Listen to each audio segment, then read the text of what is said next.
तुम्ही दरवर्षी तुमच्या कुलदेवतेचं दर्शन घेता का? तिचा मानपान देता का? तिचं जे काही ओटी भरण्याचं आहे किंवा जे काही तिची पूजा आहे, जे काही तिचं करण्याचं व्रतवैकल्य आहे ते तुम्ही करता का? जर नसेल करत तर सावध, कारण आपली आई आपला उद्धार करत असते.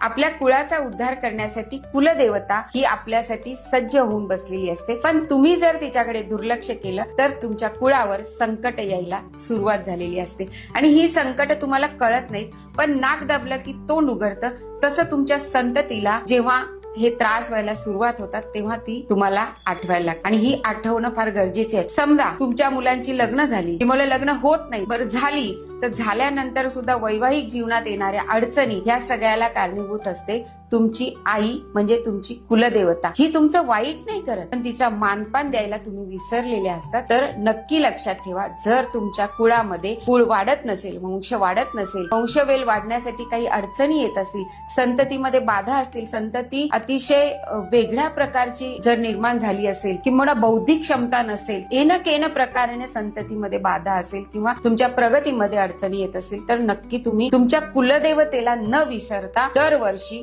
तिचा मानपान देणं, तिचं दर्शन घेणं हे फार महत्वाचं आहे. निश्चितच याचं फळ तुमच्या कुळाला, तुमच्या पुढच्या पिढीला दिल्याशिवाय आपली आई, आपलं कुलदैवत राहणार नाही.